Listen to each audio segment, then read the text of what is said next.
Hello everyone, welcome to ETS. मेरा नाम रूपांशी भारद्वाज है और मैं आज आप लोगों को इंग्लिश लिटरेचर पढ़ाऊंगी। हमारी 3 क्लासेस हो चुकी हैं, वो आपको प्लेलिस्ट में मिल जाएंगी।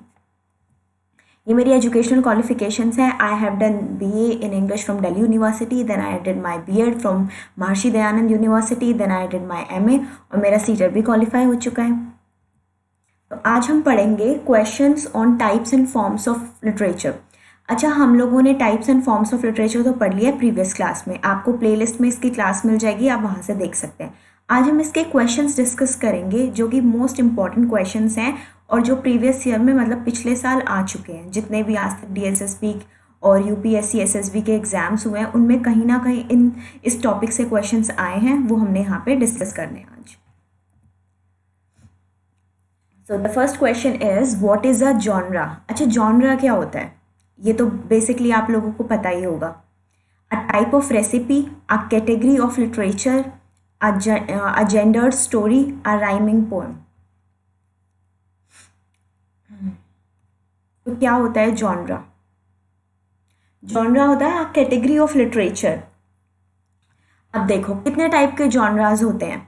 हमने प्रीवियस क्लास में पढ़ा था drama, poetry, novel, fiction and non fiction. तो इनमें ये हमारे टाइप्स ऑफ, या फिर आप इसको कैटेगरी ऑफ लिटरेचर बोल सकते हो या फिर टाइप ऑफ लिटरेचर बोल सकते हो जॉनरा को।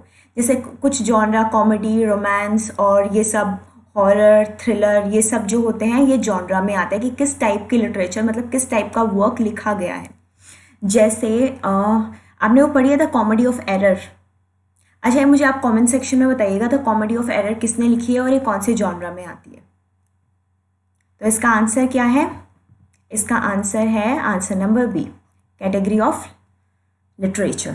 Now the second question is which of the following is not a main genre of literature. हमने प्रीवियस क्लास में पढ़ा था कि कितने टाइप के जॉनराज होते हैं लिटरेचर में। अब आप लोगों को बताना है इसमें से कौन सा मतलब जॉनरा ऑफ लिटरेचर नहीं है, किसमें इंक्लूड नहीं होता है। First option is poetry, second is drama, third is myth and fourth is prose. देखो, पोइट्री भी जॉनरा ऑफ लिटरेचर होता है, हम पढ़ चुके हैं। ड्रामा भी होता है और प्रोज भी होता है। तो इसमें से जॉनरा ऑफ लिटरेचर क्या नहीं है? मिथ नहीं है। मिथ तो कुछ भी नहीं होता है, मतलब लिटरेचर में कुछ नहीं होता है। जो हमने types and forms of literature पढ़ी थी उसमें मिथ नहीं था। पोइट्री, ड्रामा, प्रोज और क्या था? Fiction and non fiction and novel. The main idea, lesson और मैसेज ऑफ अ स्टोरी, ये भी मैंने आपको बताया था। एक मेन आइडिया जो कि एक सेंट्रल आइडिया होता है किसी पोएम का या फिर किसी स्टोरी का, या फिर किसी भी ड्रामा में, वो क्या होता है? प्लॉट क्या होता है? जो हमारी पूरी मतलब जो स्क्रिप्टेड होती है, जो हम पूरा स्क्रिप्ट लिखते हैं कि ऐसे इसने ये डायलॉग बोलना है, इसने ये करना है, पूरी स्टोरी वो प्लॉट में आ जाता है। सेटिंग क्या होती है? प्लेस। जैसे मैंने आपको एग्जांपल दिया था, हमारी एक नॉवल है ओथेलो जो कि विलियम शेक्सपियर ने लिखी है, वो कहाँ पे सेट की गई थी, मतलब उसमें कौन सी कंट्री का नाम, मतलब किसका जिक्र है कि कहाँ पे वो स्टोरी सेट की गई थी। तो वो क्या था? वेनिस। तो ऐसे ही सेटिंग क्या होती है कि कहाँ पर, मतलब एरिया दिखाया गया है, कल्चर दिखाया गया है, वहाँ का रिलीजन, वहाँ के मिथ्स और कस्टम्स, तो वो सेटिंग में आ जाएगा। थीम क्या होता है? थीम हमारा सेंट्रल आइडिया होता है, the main idea, the lesson और मैसेज ऑफ अ स्टोरी, जो यहाँ से हमें कोई भी मोरल मैसेज मिलता है या पूरी स्टोरी जिस। अच्छा, आपको ऐसे याद करने में ईजी रहेगा। थीम बेसिकली ये होती है, एक सेंट्रल आइडिया होता है जिसके इर्द गिर्द पूरी स्टोरी घूमती रहती है, पोएम की, नॉवेल की या किसी भी ड्रामा की। और कॉन्फ्लिक्ट तो सबको पता है। सो द आंसर इज, इसका आंसर क्या होगा? इसका आंसर होगा theme. A story that is not true और इज मेड अप, ये भी मैंने आपको बताया था प्रीवियस क्लास में। आप एक बार प्रीवियस क्लास जरूर देखिएगा, तब आपको अच्छे से समझ आ जाएगी। अच्छा, तो क्या होता है? अ story that is not true, जो ट्रू नहीं होती है, मतलब जो रियल इंसिडेंट्स पे बेस्ड नहीं होती है, जिसमें कोई भी फैक्ट नहीं होता है, जो काल्पनिक होती है, जो फिक्शनल होती है। तो इसका आंसर क्या है? फिक्शन। नॉन फिक्शन क्या होता है? नॉन फिक्शन किस में आता है? बायोग्राफी, ऑटोबायोग्राफीज में आता है।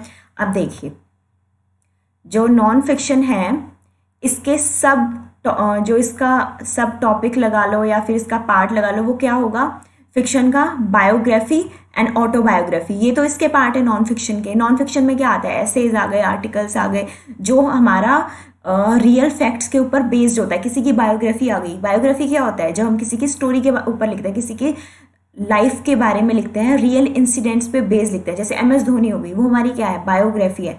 ऑटोबायोग्राफी क्या होता है, जब कोई राइटर अपनी ही कहानी लिखता है तो वो ऑटोबायोग्राफी में आता है। तो नॉन फिक्शन क्या हो गया, जो रियल मतलब रियल इंसिडेंट्स पे बेस्ड होता है, वो नॉन फिक्शन में आएगा। और फिक्शन क्या होता है, काल्पनिक। आपने मूवीज देखी है ना, उसमें आता है कि all the characters are fictional, मतलब सब काल्पनिक है। तो काल्पनिक क्या होता है, जो हम ऐसे इमेजिन करके कुछ भी लिख देते हैं। तो इसका आंसर क्या होगा, option number 2, a story that is not true और is made up, so it is a fiction. The repetition of similar ending sounds, ये भी मैंने आपको प्रीवियस क्लास में बताया था। इसका आंसर आप मुझे कमेंट सेक्शन में बताइएगा। ऑलिट्रेशन, ओनोमेटोपोए, राइम और नन ऑफ द अबव। मैंने प्रीवियस क्लास में आप लोगों को इसका आंसर बताया था, मतलब इसको अच्छे से समझाया था। तो अब आप मुझे बताएंगे कि a repetition of similar ending sounds, जिसमें सेम साउंड बार बार रिपीट होती है।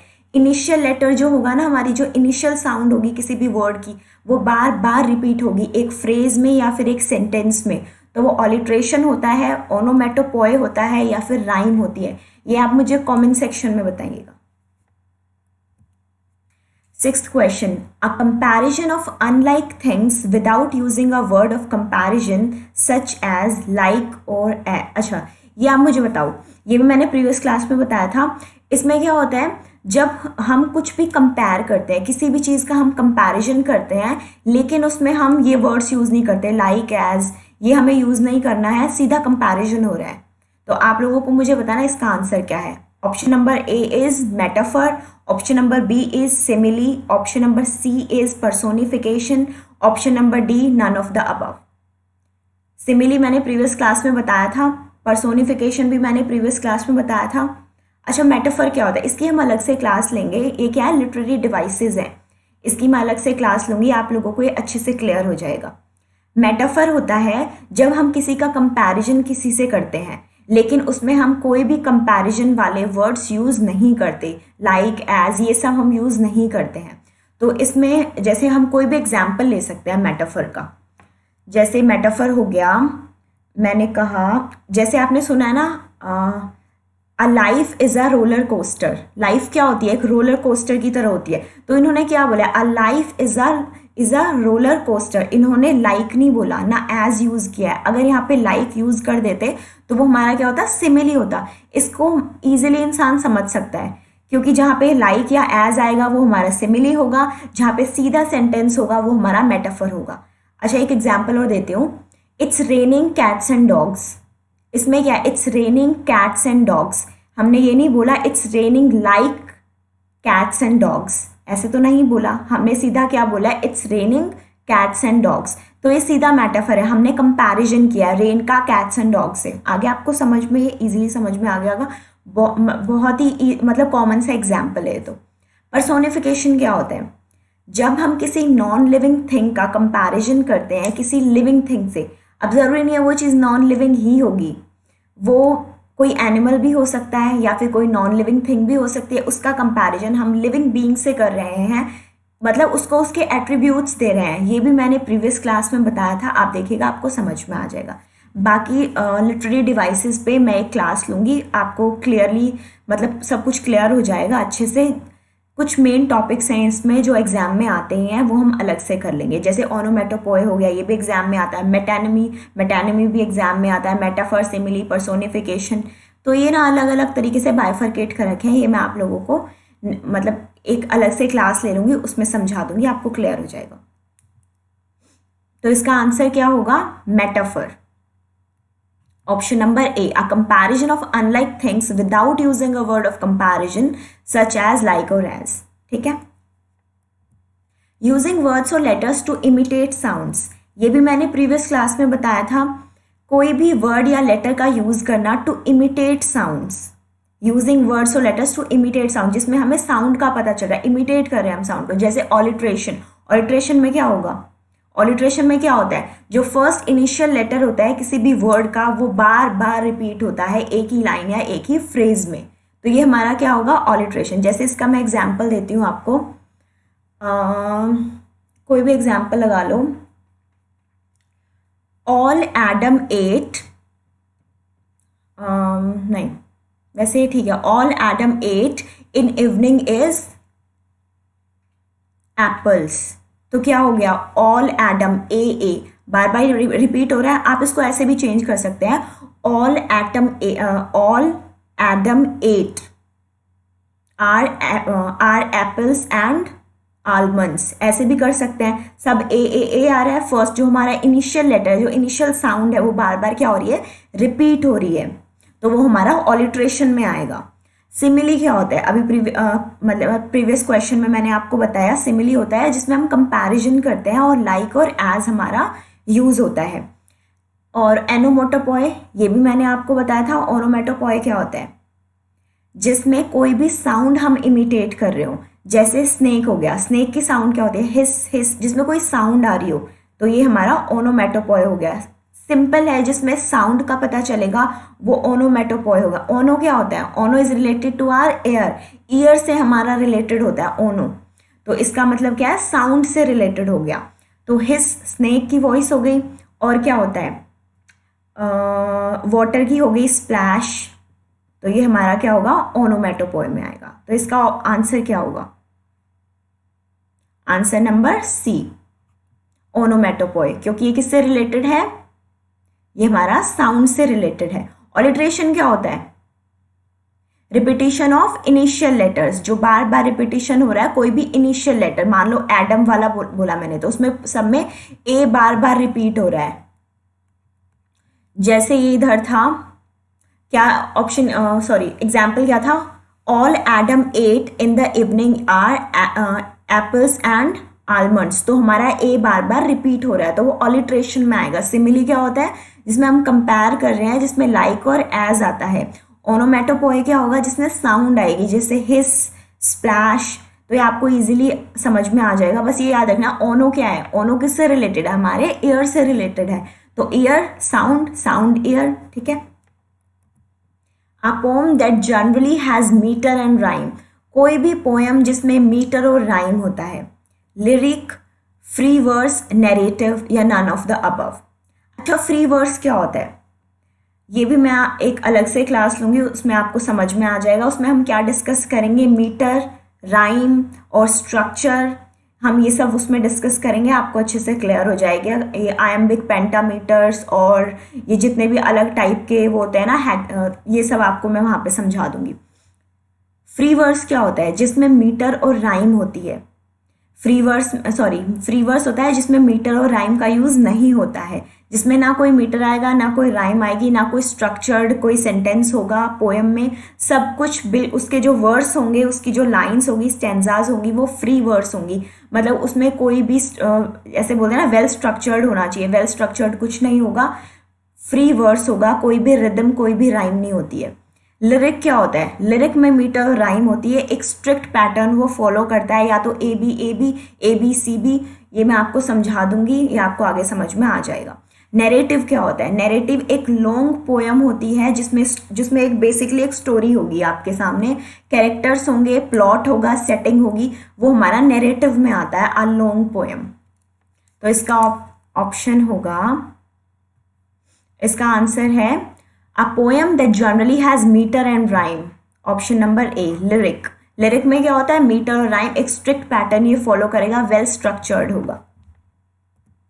Which of the following is the oldest form of literature?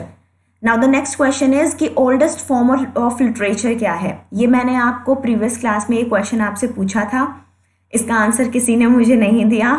इसका आंसर क्या होगा, विच of the following is the oldest form of literature, हमें सबसे पुरानी फॉर्म बतानी है लिटरेचर की। अच्छा, मैंने आपको बताया था कि ओल्डेस्ट फॉर्म ऑफ लिटरेचर में सबसे पहली जो पोएम आई थी वो कौन सी थी, जो मैन्यूस्क्रिप्ट में थी, जिसका ऑथर जो था वो अननोन था, एनोनिमस था। ये आप मुझे कमेंट सेक्शन में बताइएगा इसका आंसर, कि वो कौन सी फर्स्ट पोएम थी, ओल्डेस्ट पोएम थी, एपिक में आती है वो, ओल्डेस्ट एपिक में, और एंग्लो सैक्सन पीरियड की थी। और लाइंस भी मैंने आपको बताया था कि कितनी लाइंस उसमें होती है। आपको बेसिकली बस मुझे उसका नाम बताना है, उसका ऑथर जो है वो एनोनिमस है, अननोन है। तो हमारी ओल्डेस्ट फॉर्म ऑफ लिटरेचर क्या है, ऑब्वियसली पोइट्री, अभी मैंने बताया। जो पहली पोइट्री आई थी जो मैन्यूस्क्रिप्ट में थी फर्स्ट क्या होगी? पोइट्री। सेकंड क्या है हमारा? Oldest form of literature. Second oldest form of literature क्या है हमारा? ड्रामा है। तो आपको ये याद रखना है, ड्रामा सेकंड पे आता है, पोइट्री फर्स्ट पे आती है। The term drama originates from which language? जो वर्ड ड्रामा है वो कहाँ से ऑरिजिनेट हुआ है, कौन सी लैंग्वेज से? ये तो सबको पता है, ग्रीक। क्योंकि सबसे पहले क्या हुआ था? सबसे पहले लिटरेचर किस में लिखी गई थी? ग्रीक में लिखी गई थी। अच्छा, तो अब आपको आपने वो पढ़ा होगा, होमर की इलियड पढ़ी है, वो भी ग्रीक है, ग्रीक माइथोलॉजी के ऊपर बेस्ड है। तो सबसे पहले ग्रीक में लिखी गई थी, उसके बाद क्या आई थी? ब्रिटिश लिटरेचर आई थी, यानी कि इंग्लिश लिटरेचर। तो ड्रामा हमने कहाँ से लिया है? ग्रीक लिटरेचर से, ग्रीक लैंग्वेज से लिया है। Which one of these is not a type of drama? इनमें से कौन सा टाइप नहीं है ड्रामा का? The tragedy, the farce, the masque, the ballad. ये भी मैंने प्रीवियस क्लास में बताया था आपको। ट्रेजेडी क्या होती है? जब कोई भी कहानी लिखी जाती है जिसमें कोई ट्रेजेडी हो, किसके साथ? प्रोटैगनिस्ट के साथ।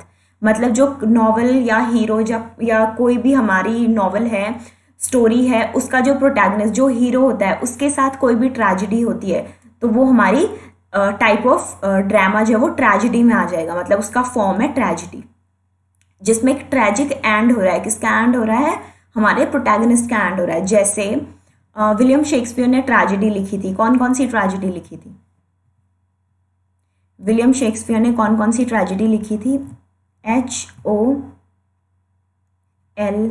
आप ऐसे याद कर सकते हैं। ये इसकी सबसे फेमस और सबसे बड़ी ट्रेजेडीज थी। H से क्या है? क्या हो रहा है? हैमलेट। O से क्या है? ओथेलो। L से क्या है? King Lear. चल क्यों नहीं रहा पेन? तो इसका आंसर क्या होगा? बेसिकली हमारा द बैलेड। अच्छा, ट्रेजेडी कौन कौन सी थी विलियम शेक्सपियर की?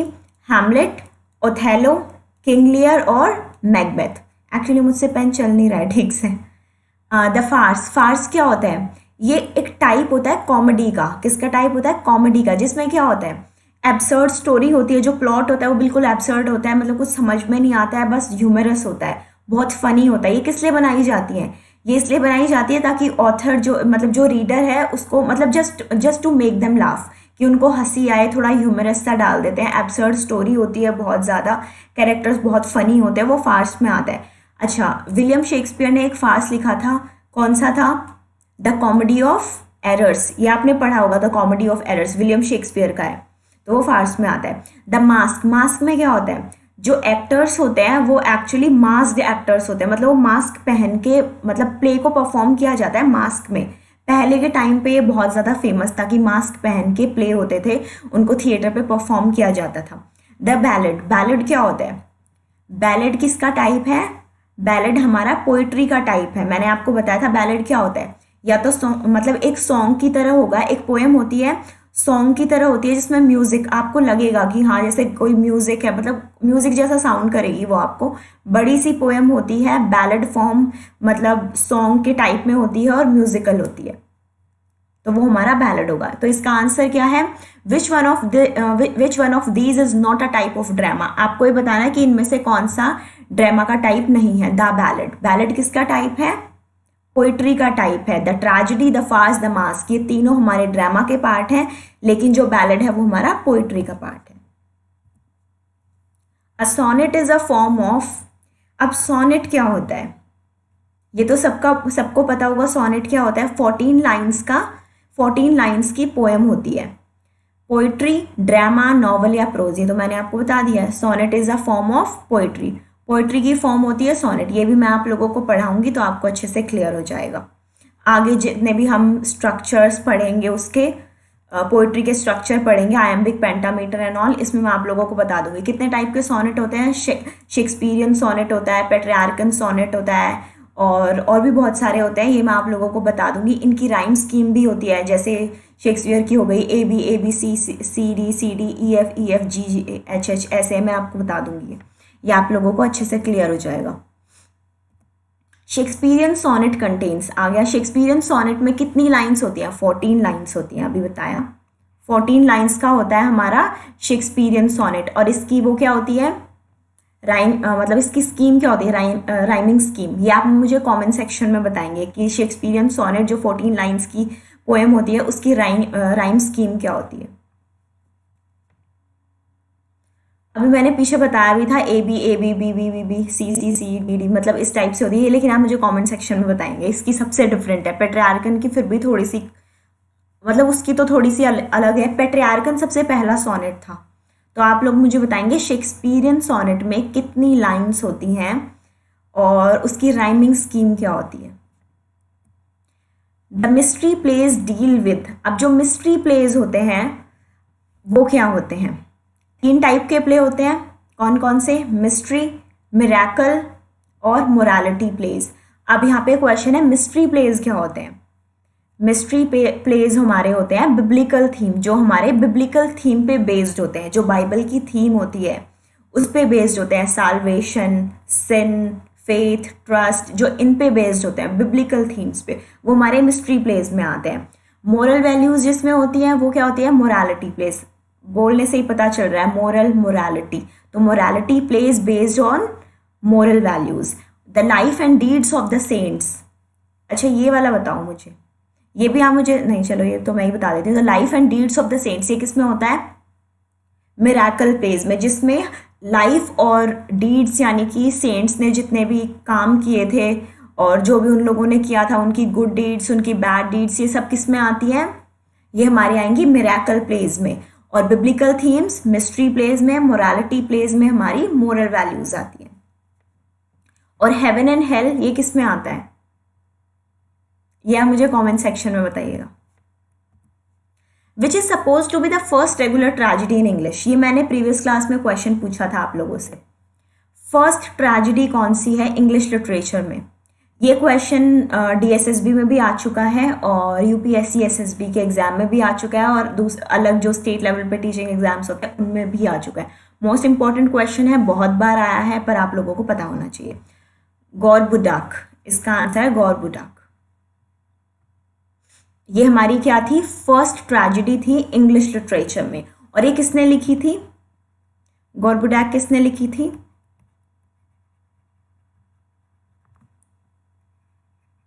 Thomas Sackville and Thomas Norton.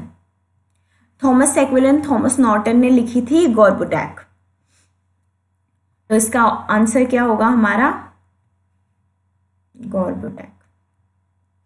अच्छा, मोर्टे दे आर्थर किसने लिखी थी, मोर्टे दे आर्थर, मोर्टे दे आर्थर जो बुक थी वो लिखी थी थॉमस मेलोरी ने। और जो मोर्टे दे आर्थर पोएम थी वो किसने लिखी थी, ये भी आप मुझे कमेंट सेक्शन में बताइएगा कि मोर्टे दे आर्थर जो पोएम थी वो किसने लिखी थी।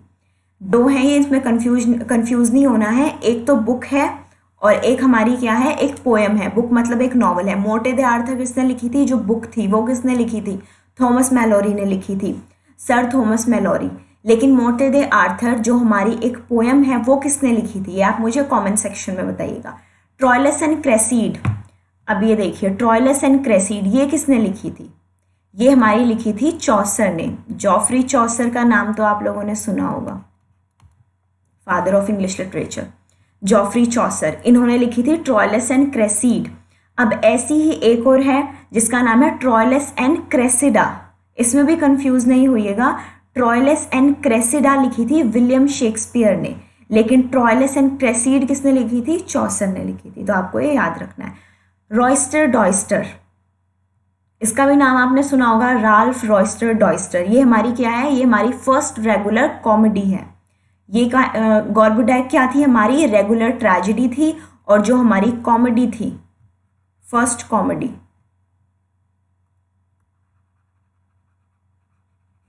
First comedy Roister Doister, Ralph Roister Doister. तो आप लोगों को ये याद रखना है।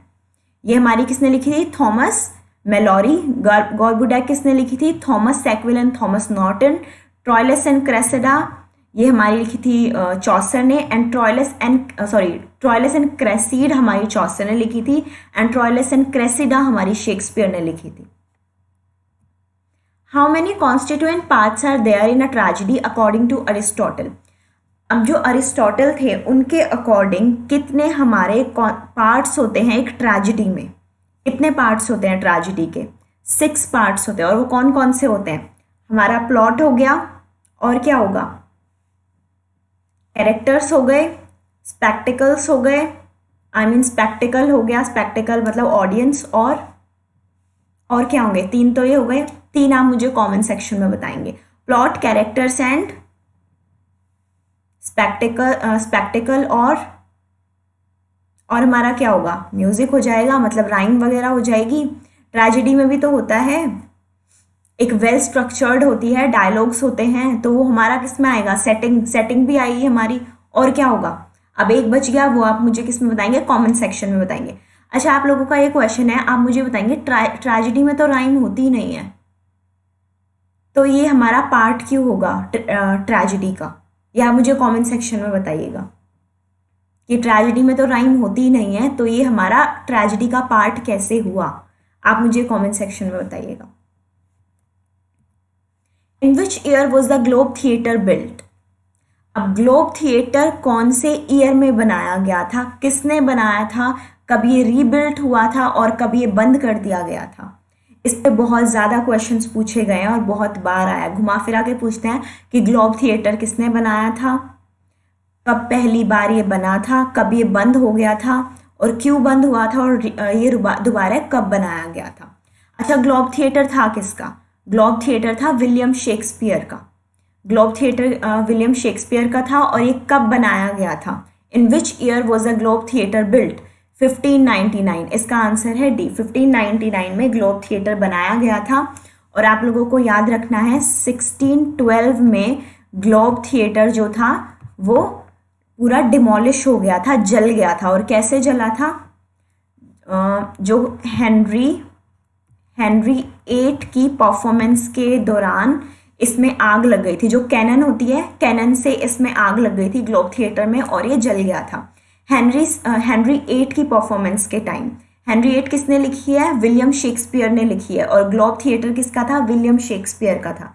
वहाँ पर हेनरी 8 की परफॉर्मेंस हो रही थी कैनन से। जब फायरिंग करते हैं, मतलब प्ले के अंदर एक सीन आता है कि कैनन से फायरिंग होती है, तो क्या हुआ था? उस कैनन से वहाँ पे पर्दों में और उसमें आग लग गई थी और पूरा ग्लोब थिएटर डिमोलिश, पूरा ग्लोब थिएटर खराब हो गया था, डिस्ट्रॉय हो गया था। तो 1612 में ग्लोब थिएटर पूरा ख़त्म हो गया था, 1599 में उसको बनाया गया था। अब क्वेश्चन आएगा कि रीबिल्ड कब हुआ था? ये दोबारा कब बनाया गया था? 1613 में ग्लोब थिएटर दोबारा बनाया गया था। अब एक क्वेश्चन और आता है कि ग्लोब थिएटर बिल्कुल बंद कर दिया गया था, कब बंद किया था वो? आई थिंक 1642 में उसको दोबारा बंद कर दिया गया था। 1642 में ग्लोब थिएटर को दोबारा बंद कर दिया गया था। और अभी 1997 में ग्लोब थिएटर को दोबारा ओपन किया गया है। 1997 में इसको दोबारा से ओपन किया गया है। तो बेसिकली इसका आंसर क्या है? 1599 में ग्लोब थिएटर को बनाया गया था। और किसने बनाया था? विलियम शेक्सपियर ने बनाया था। पहले थिएटर्स क्यों बनाए जाते थे? थिएटर्स जो ये प्ले वगैरह लिखे जाते हैं, इनकी परफॉर्मेंस के लिए बनाए गए थे। और उस टाइम पे जो क्वीन थी वो कौन थी? एलिजाबेथ। ये भी क्वेश्चन मतलब पूछा जाता है कि ग्लोब थिएटर के टाइम पे जो क्वीन थी वो कौन थी? एलिजाबेथ वहाँ की क्वीन थी उस टाइम पे। Who is the author of the Spanish tragedy? अब स्पेनिश ट्रेजेडी का ऑथर कौन है? स्पेनिश ट्रेजेडी किसने लिखी थी? स्पेनिश ट्रेजेडी लिखी थी थॉमस किड ने। थॉमस किड ने लिखी थी स्पेनिश ट्रेजेडी। और ये सब कौन है? Thomas Lodge, Thomas Kyd, George Peele, Robert Greene, ये कौन थे? ये यूनिवर्सिटी विट थे, यूनिवर्सिटी विट्स। इसके बारे में भी हम पढ़ेंगे, मैं अलग से क्लास लूँगी, आप लोगों को अच्छे से क्लियर हो जाएगा। Thomas Lodge, Thomas Kyd, George Peele, Robert Greene, और कौन था? Christopher Marlowe. ये सब कौन थे? ये यूनिवर्सिटी विट्स थे। ये मैं आप लोगों को समझाऊंगी, आपको मतलब अलग से समझाऊंगी, आपको क्लियर हो जाएगा। In which one of the following place the epilogue appears? अब एपिलॉग क्या होता है? एक प्रोलॉग होता है, एक एपिलॉग होता है। प्रोलॉग होता है जो किसी भी प्ले की स्टार्टिंग में आता है, और मतलब जो उसको मतलब स्टार्टिंग में जो आता नहीं है हमारा, उसको हम प्रोलॉग बोलते हैं। और एपिलॉग क्या होता है? जो लास्ट में आता है। एक शॉर्ट स्पीच होती है जो किसी भी प्ले या फिर किसी भी ड्रामा के लास्ट में दी जाती है। इसको दी जाती है, ऑडियंस को डायरेक्टली समझाई जाती है। जैसे कोई भी मॉरल मैसेज हो गया, जो लास्ट में होता है ना कि प्ले चल रहा है बार बार, तो जैसे ही प्ले खत्म होता है तो लास्ट में एक स्पीच दी जाती है, एक छोटी सी स्पीच जो पूरा उसका कंक्लूजन और स्टोरी में क्या क्या हुआ है वो सब लास्ट में बताता है, वो हमारा एपिलॉग होता है। तो बेसिकली ये क्या क्या होती है, एक शॉर्ट स्पीच होती है। एपिलॉग क्या होता है, एक शॉर्ट स्पीच होती है जो किसी भी नॉवल या प्ले के लास्ट में दी जाती है, कंक्लूजन समझाने के लिए, कोई मोरल मैसेज देने के लिए, वो हमारा एपिलॉग में आता है। डॉक्टर फॉस्टर्स में एपिलॉग था नहीं। डॉक्टर फॉस्टर्स किसने लिखा था, क्रिस्टोफर मार्लो ने लिखा था, और ये क्या थी, ट्रेजेडी थी। मिड समर नाइट्स ड्रीम ये किसने लिखी थी, ये विलियम शेक्सपियर की, मतलब विलियम शेक्सपियर ने लिखा था Midsummer Night's Dream. Hamlet किसने लिखा था, ये भी विलियम शेक्सपियर ने लिखा था, और ये विलियम शेक्सपियर की ट्रेजेडी है। मतलब सबसे जो बहुत फेमस ट्रेजेडीज मानी गई हैं उनमें से एक हैमलेट है विलियम शेक्सपियर की। और एक सबसे बड़ी ट्रेजेडी, मतलब सबसे बड़ा जो उनका प्ले था वो हमारा हैमलेट माना जाता है। ट्रेजेडीज में जो सबसे बड़ी थी वो हैमलेट मानी जाती है। As you like It, As you like It क्या थी, इसमें एपिलॉग था, ये भी विलियम शेक्सपियर ने लिखा था। एज यू लाइक इट ये प्ले जो है ये जंगल में पूरा परफॉर्म किया गया, मतलब जंगल दिखाया गया, इसकी जो सेटिंग थी वो जंगल थी, वेनिस के जंगल जो फॉरेस्ट थे उसकी सेटिंग है इसमें। As you like It William Shakespeare ने लिखा है और इसमें एपिलॉग है। और ये क्या है, एक ये हमारी क्या है, कॉमेडी है, it's a type of comedy. ये मैं आप लोगों को समझाऊंगी, as you like it, Hamlet, ये मैं अलग से इसकी क्लास लूंगी, आपको पूरा क्लियर हो जाएगा। हैमलेट हम शुरू से लास्ट तक पढ़ेंगे, पूरी स्टोरी डिस्कस करेंगे, कैरेक्टर्स, थीम और इसके मेन डायलॉग्स जो भी एग्जाम में आते हैं। क्योंकि एग्जाम में पता है क्या पूछा जाता है, आपको कोई भी डायलॉग दिया जाएगा, आपको ये बताना है कि ये कौन सी नॉवल का डायलॉग है। जैसे हैमलेट का एक डायलॉग है, फ्राइलिटी दाई वुमेन, फ्राइलिटी दाई वुमेन, इसका मतलब क्या होता है ये आप मुझे कमेंट सेक्शन में बताइएगा। जिसने भी हैमलेट पढ़ी है वो बता देगा, बहुत इजी क्वेश्चन है। अच्छा मतलब ना बताइएगा, आप मुझे इतना बता दीजिए कि ये किसने बोली थी। हैमलेट जो प्ले था इसमें फ्राइलिटी दाई वुमेन, इसमें जो दाई वुमेन, वुमेन किसके लिए मतलब ये जिक्र किया गया है वुमेन का, जो इसमें लास्ट में वुमेन बोलते हैं फ्राइलिटी दाई वुमेन, ये किसके लिए यूज़ किया था वुमेन वर्ड, तो आप मुझे कमेंट सेक्शन में बताना। हम इसकी अलग से क्लास लेंगे, सारे प्लेज हम वहाँ पे डिस्कस करेंगे। जैसे हमारा किंग लियर हो गया, विलियम शेक्सपियर बहुत बड़ा है और उसमें से बेसिकली बहुत ज़्यादा क्वेश्चंस एग्जाम में पूछे जाते हैं। किसी भी स्टेट लेवल पे अगर लिटरेचर का पेपर हो रहा है तो उसमें शेक्सपियर में से सबसे ज़्यादा क्वेश्चंस आते हैं, क्योंकि अकेला शेक्सपियर इतना बड़ा और वास्ट है ना। 37 प्लेज और ड्रामाज विलियम शेक्सपियर ने लिखे हैं, इतने सारे सॉनेट्स उन्होंने लिखे हैं, तो इन्हीं के ऊपर मतलब ज़्यादा क्वेश्चंस पूछे जाते हैं। तो हम ये अलग से करेंगे। जैसे एक क्लास हमारी हैमलेट की हो जाएगी जिसमें मैं समरी बताऊंगी, कैरेक्टर्स बताऊंगी, आप लोगों को इंपॉर्टेंट लाइंस बताऊंगी पोएम में से कि कौन कौन सी आती हैं और क्रिटिक्स ने क्या क्या क्रिटिकल कमेंट्स इस पे किए हैं, ये सब हम अलग से पढ़ेंगे तो आपको अच्छे से क्लियर हो जाएगा। तो बेसिकली इसका आंसर क्या है, एज यू लाइक इट, क्योंकि एज यू लाइक इट में क्या था, हमारा एपिलॉग था। One of the following dramatist has written only tragedies, अब इनमें से कौन सा वो ड्रामेटिस्ट है जिसने सिर्फ ट्रेजेडी लिखी है, ये तो सबको पता है इसका आंसर, क्रिस्टोफर मार्लो। बहुत इंपॉर्टेंट क्वेश्चन है और बहुत बार एग्जाम में आ भी चुका है कि वो कौन सा ड्रामेटिस्ट है जिसने सिर्फ ट्रेजेडीज लिखी है, क्रिस्टोफर मार्लो। अभी मैंने पीछे भी आपको बताया था इनकी कौन सी ट्रेजेडी थी, एक डॉक्टर फॉस्टर्स, बहुत फेमस ट्रेजेडी है वो इनकी, क्रिस्टोफर मार्लो की। बाकी Ben Jonson, John Webster, John Ford, ये कॉमेडी पे भी लिखते थे और ट्रेजेडी भी लिखते थे, ये जो बाकी राइटर्स हैं। बाकी मैं आप लोगों को अच्छे से आगे आप क्लासेस वगैरह लीजिएगा, आपको अच्छे से क्लियर हो जाएगा, मैं आप लोगों को समझा दूंगी।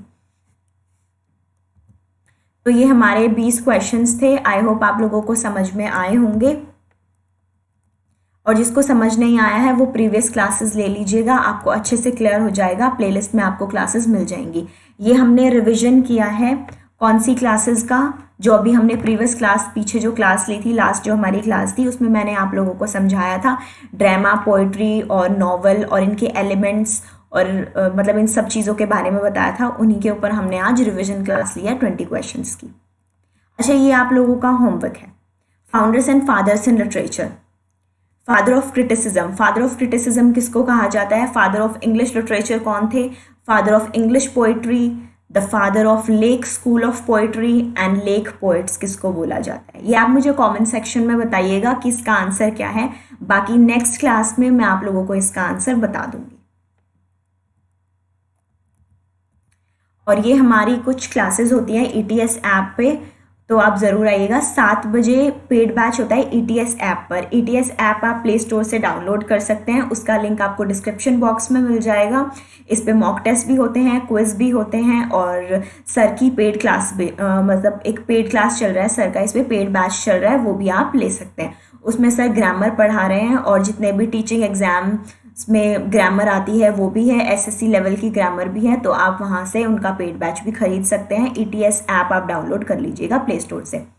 4 बजे फाखरा मैम की क्लास होती है GS की, 5 बजे मेरी क्लास होती है इंग्लिश लिटरेचर की, और 6 बजे फाखरा मैम की मैथ्स की क्लास होती है। तो जिसको भी ये क्लासेस लेनी है टाइम पे आ जाइएगा। 5 बजे मेरी क्लास होगी, 6 बजे मैथ्स की, 4 बजे GS की, और 7 बजे ETS ऐप पे पेड बैच होता है। And please do like, share and subscribe our channel, और मुझे बताइएगा कि आपको क्लास कैसी लगी, कमेंट सेक्शन में बताइएगा। और जो भी क्वेश्चंस हैं उनके आंसर्स ज़रूर दीजिएगा। और आप हमारा ऑफिशियल टेलीग्राम भी ग्रुप भी ज्वाइन कर सकते हैं, उसका लिंक भी आपको डिस्क्रिप्शन बॉक्स में मिल जाएगा, इंग्लिश बाय टाइगर सर। बाकी आप टेलीग्राम पे सर्च करेंगे इंग्लिश बाय टाइगर सर तो आपको ग्रुप मिल जाएगा। वहाँ पर मैं आपको क्वेश्चंस वगैरह जो भी आपकी क्वेरीज होंगी वहाँ पर आप पूछ सकते हैं। बाकी आप कमेंट सेक्शन में भी पूछ सकते हैं। And thank you so much for coming. Do like, share and subscribe. Thank you so much.